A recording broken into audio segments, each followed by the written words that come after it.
아시안컵 16강 그리고 8강까지 선수들의 승리에 대한 강한 집념과 엄청난 정신력으로 이번에 연장 끝에 준결승에 진출한 한국 대표팀. 이 감동적이고 엄청난 드라마에 1억 명의 인구를 가진 베트남도 뜨거운 반응을 보였습니다. 0대1 종료 직전 기적적인 동점골과 완벽한 승부차기 실력으로 승리한 사우디와의 16강전과 이어서 8강 호주를 상대로 보여준 손흥민 선수의 활약과 연장에서 괴력 같은 체력과 경기력으로 압도한 한국 축구의 활약에 대한 베트남 네티즌들의 반응을 모았습니다. 한국 축구 선수들의 승리를 향한 강한 정신력에 대해 감탄하고 또 한국 축구에 대해 얘기하면서 박항서 감독님을 그리워하기도 했는데요. 베트남 네티즌들의 반응 바로 확인하도록 하겠습니다. 구독과 좋아요는 영상 제작에 간절한 큰 힘이 됩니다. 감사합니다. 한국의 추가 시간 10분을 포함한 마지막 15분 플레이는 정말 놀라웠습니다.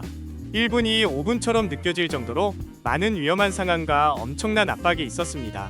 직접 보지 않은 사람들은 마지막 순간에 골을 넣은 것을 사우디아라비아의 불운으로 생각할 수 있지만 실제로는 그들이 그렇게 오래 버티고 나서야 골을 넣은 것이 그나마 사우디아라비아의 행운이었습니다.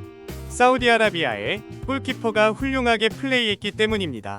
전반적으로 어제의 게임은 마치 결승전처럼 보기에 충분했습니다. 한국의 체력은 정말 대단했습니다. 한국의 체력, 지구력은 정말 놀라웠습니다. 120분까지 달리면서도 여전히 강력했습니다. 손흥민 선수에게 축하를 전합니다. 팀이 극도의 압박 속에서도 사우디아라비아를 상대로 승리를 거두었습니다. 상대 팀이 9명으로 수비하며 거의 골대 앞에 누워있는 상황이었습니다. 분명히 2026 월드컵에 참가할 것 같은 6개 나라는 일본, 한국, 이란, 호주, 사우디아라비아, 우즈베키스탄입니다. 나머지 두 자리는 중동 국가들 사이의 경쟁이 될 것이며 자금이 많은 나라가 유리할 것입니다. 하지만 이 국가들은 동남아 국가들과 중국을 완전히 앞서고 있습니다. 그들과 경쟁하기 위해서는 지금부터 대중적인 축구 개발, 학교 축구를 통한 재능 발굴, 프로리그의 청렴성 향상과 업그레이드를 병행해야 하며 이렇게 해야만 약 20년 후에라도 기회가 있을 것입니다. 성공으로 가는 지름길은 없습니다.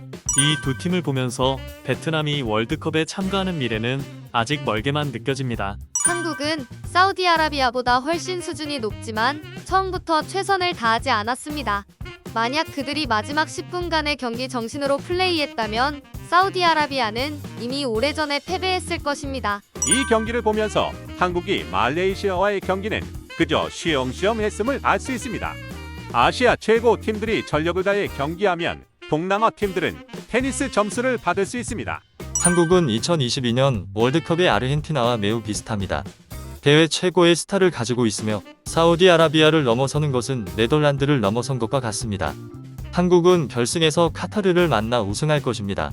꿈의 결승전을 기대해보세요. 한국은 현대적으로 플레이하며 베트남처럼 공을 많이 소유할 필요 없이도 결승에 진출할 수 있습니다.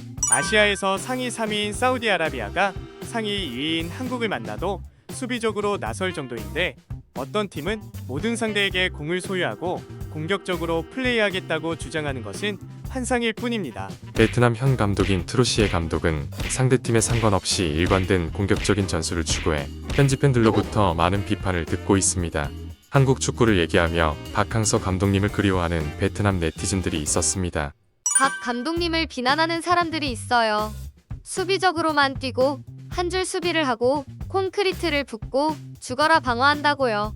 하지만 박 감독님의 시대가 실제로 베트남 축구를 아시아 수준으로 끌어올렸어요. 국민들이 관심을 가지고 큰 대회에서 더 많은 것을 요구하기 시작했어요. 베트남의 목표는 더 높은 단계로 나아가는 것입니다. 그런데도 비판하는 사람들이 있고 심지어 박 감독님을 언급하지 말라고 하죠. 박 감독님은 베트남 축구에 혁명을 일으킨 사람이에요. 베트남은 명확한 플레이 스타일을 정립하고 발전하며 미래에 더 나아가기 위해 각각의 감독이 자기 스타일대로 하지 않아야 합니다. 사람들이 이해하지 못하는 것은 박 감독님이 오셨을 때 베트남 축구가 아시아에서 중하위권이며 동남아에서 탑5 안에 든다는 것을 깨달았다는 겁니다. 그래서 비슷하거나 더 강한 팀을 이기려면 수비적으로 플레이하고 역습을 써야 한다는 거예요. 공격적으로 플레이하는 것은 라오스, 캄보디아, 필리핀, 미얀마와 같은 팀을 상대로만 사용됩니다. 박 감독님의 몇 가지 성공 이후 베트남의 순위가 동남아에서 탑1, 아시아에서 탑 15로 올랐습니다. 그러나 VFF, 일부 전문가, 그리고 팬들은 베트남 축구의 수준이 이미 아시아에서 괜찮다고 착각하며 수비적인 역습은 구식이라고 생각하고 2026 월드컵에 아시아 탑 8에 진출하려면 모든 팀에 대해 공을 소유하며 공격적으로 플레이해야 한다고 믿습니다. 하지만 몇 경기 뒤에 베트남 국가대표팀이 공을 소유하며 플레이하면 동남아 탑 5와 아시아 탑 25로 돌아갈 것입니다. 이것이 바로 아시아 축구의 정점입니다. 당신이 직접 보고 따라가야만 평가할 수 있습니다. 동남아시아의 이야기를 가지고 와서 평가하지 마세요. 자국 국가대표팀에 대한 평가는 옳고 그름을 논하지 않겠습니다. 박 감독님과 함께한 지난 5년 동안 우리나라 축구가 많은 것을 잃었습니다. 지금과 같은 실패가 덮어버리는 것은 아쉽습니다. 베트남은 인도네시아와 말레이시아를 쉽게 이겼고 말레이시아는 태국을 자주 이겼습니다. 모두 마음가짐에 따라 다릅니다. 지역 내에서는 서로 이기고 지는 관계가 있습니다. 축구는 한 경기뿐만 아니라 전체 과정을 봐야 합니다. 자신의 태도가 무엇을 결정하게 하지 마세요.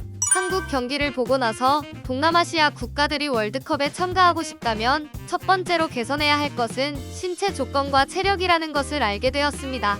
한국과 사우디아라비아는 매우 치열하게 경기를 펼치고 빠르게 프레싱하며 한국은 2시간 내내 정말 열심히 뛰었음에도 아주 강력했습니다. 반면에 사우디아라비아는 90분이 지나고 2시간에 접어들면서 체력이 많이 떨어진 모습이었습니다. 사우디아라비아가 아주 잘했기에 아쉬움이 남습니다. 한국은 고강도 공격, 정확한 패스, 매우 지능적인 움직임으로 협업을 유지했습니다. 분명한 수준 차이가 보입니다. 이어서 손흥민 선수가 맹활약해 기적적인 역전을 한 한국과 호주와의 8강 경기에 베트남 네티즌들의 반응을 소개해드리겠습니다.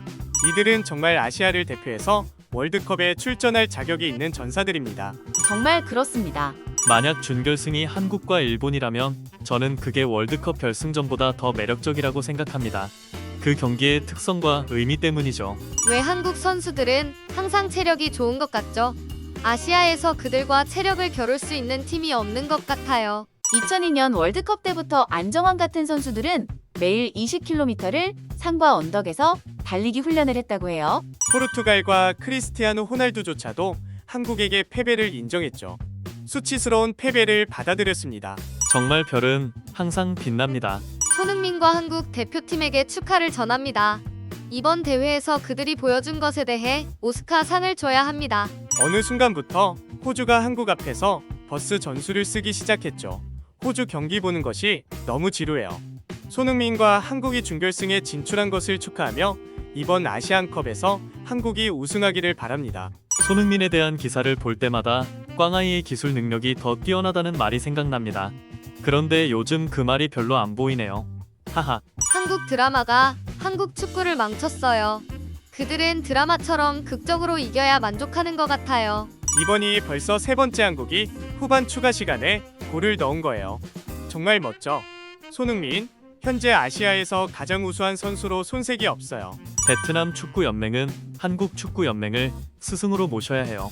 손흥민 정말 잘하네요. 진정한 주장이에요. 호주 감독이 토트넘과 결탁해서 손흥민을 일찍 보내려 했어요.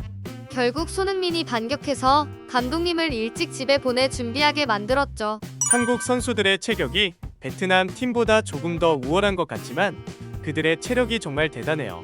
서양 선수들도 압도하고 있어요. 축구를 잘하려면 체력이 중요하고 한국처럼 3일 안에 120분짜리 2경기를 소화하면서도 경기 내내 열심히 뛰는 그런 체력이 필요해요. 그게 중요한 포인트예요. 전술을 논하기 전에 베트남 선수들은 한국 선수들을 본보기로 삼아야 해요. 유럽을 꿈꾸기 전에 아시아 탑5 수준에 도달할 때까지 월드컵을 꿈꾸지 말고 그렇지 않으면 어떤 감독도 우리를 구할 수 없어요. 한국은 베트남보다 키와 체격이 훨씬 커요. 그들은 아시아에서 1위이니 베트남과 비교하는 것 자체가 말이 안 돼요. 비판하는 사람들이 한국이 수비적으로만 뛴다고 하지만 볼 점유율이 73%나 돼요. 한국의 체력은 정말 대단해요. 80분이 지나면서 호주가 조금 지쳐 보이기 시작했고 연장전에는 거의 한국 선수들을 따라잡지 못했어요. 퇴장 당하고 나서는 마치 경기의 운명을 받아들인 것처럼 보였어요. 어느 팀이든 볼을 소유하며 경기하고 싶다면 적어도 한국처럼 체력이 좋아야 해요. 그렇지 않으면 더 이상 환상을 갖지 마세요. 체력이 약한데 스포츠에서 이기고 싶다면 e스포츠를 하세요. 클래스가 다르죠. 그런데도 몇몇 사람들이 베트남의 19번과 손흥민을 비교하더군요. 아니, 잘못 말했네요. 몇몇 사람들은 손흥민의 기술이 꽝아이보다 못하다고 하죠. 손흥민이 골을 넣고 페널티를 얻어냈지만 어제 한국의 최고 선수는 이강인이었습니다. 이 선수는 빠르고 영리하며 마지막 순간까지 최선을 다했습니다. 맞아요. 손흥민이 모든 영광을 얻었지만 한국이 균형 잡힌 경기를 할 수 있었던 것은 강인 덕분이에요. PSG가 그를 영입한 것도 당연한 일이죠. 한국은 또 다시 경기 마지막 추가 시간에 운이 따르며 손흥민이 빛을 발했습니다. 보통 강한 팀이 힘들게 다음 라운드에 진출하면 그 경험을 바탕으로 멀리 갈 수 있습니다. 한국과 손흥민에게 축하를 전합니다. 호주는 역습을 이용하지 못했고 한국은 체력과 스타 플레이어를 앞세워 준결승에 진출했습니다. 호주도 좋았지만 한국이 너무 강했습니다. 아시아의 자랑 손흥민, 그의 좋은 슛은 정말 마법 같고 위험했습니다. 손흥민은 어제 세계적인 실력을 보여주며 베트남의 수백만 여성 팬들을 무조건적으로 사랑에 빠지게 했습니다. 손흥민이 고개를 끄덕이면 길을 잇고 사랑할 준비가 되었죠. 히히. 저는 남자인데도 손흥민의 잘생긴 외모와 축구 실력에 빠져들었어요. 그에게 미치지 않고서야 어떻게 견딜 수 있겠어요. 여성들은 말할 것도 없죠. 이번 경기에서 한국은 한국의 메시 덕분에 승리할 수 있었죠. 어제 밤 체코에서 이 경기를 직접 봤는데 대한민국 선수들의 투지에 정말 감탄했습니다. 이번 대회에서 사우디아라비아와 호주를 제치고 64년 만에 아시아 챔피언이 되길 바랍니다. 대한민국. 힘든 조건에서도 4강에 진출해준 한국 선수들에게 다시 한번 감사하네요. 해외에 한국 축구에 관한 다양한 소식들을 모아 소개해드리는 채널입니다. 좋아요와 구독은 정말 감사하고 큰 힘이 됩니다. 꼭 부탁드리겠습니다. 감사합니다.